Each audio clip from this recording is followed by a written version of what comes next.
السلام علیکم ورحمۃ اللہ۔ جی بھائی میرے، جزاک اللہ خیرن۔ آپ کا سوال ہے سلام کے متعلق اللہ تعالیٰ کا کیا حکم ہے؟ سلام یعنی السلام علیکم ورحمۃ اللہ۔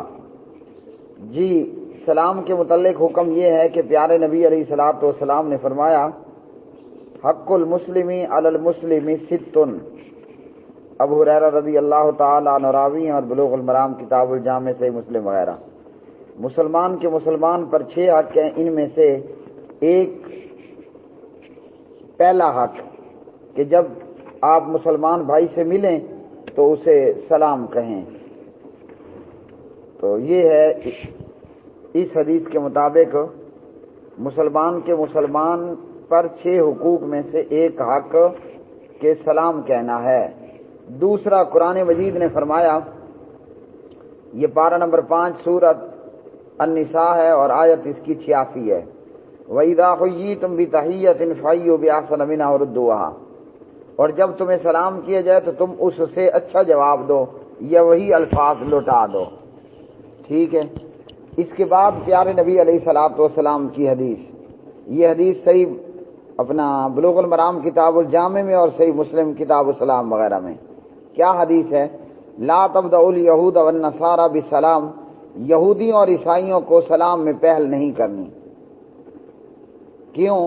کہ وہ یہودی عورت نے آ کر کہا السلام علیکم، تو جواب اس پر یہ ہوا کہ ان کو سلام میں پہل نہیں کرنی۔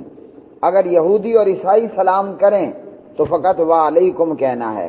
ایک دوسرا ہے بدعتی بد عقیدہ اور مشرک پر سلام کرنا، تو کافر پر بھی سلام نہیں کرنا اور بد عقیدہ پر بھی سلام نہیں کرنا جو کہ کفریہ اور شرکیہ اور بدعت مکفرہ قسم کے عقائد رکھنے والا ہو۔ عبداللہ ابن عمر رضی اللہ تعالی عنہما کو کسی بندے کا سلام پہنچایا گیا اور ابن عمر کو معلوم تھا کہ یہ شخص بدعت کا مرتکب ہے۔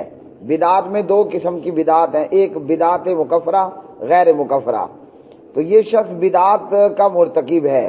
لہذا جناب ابن عمر رضی اللہ عنہ نے کہا کہ میرا سلام اس تک نہ پہنچانا، کیونکہ ہمیں اس بات کا حکم دیا گیا ہے کہ ایسے لوگوں کو سلام نہ کریں اور ان سے تعلقات قائم نہ کریں جو کہ بدعتی ہوں، اللہ تعالیٰ اور اس کے رسول کی قائم کردہ حدود سے تجاوز کرنے والے ہوں۔ ابو داؤد، ترمذی اور مشکات۔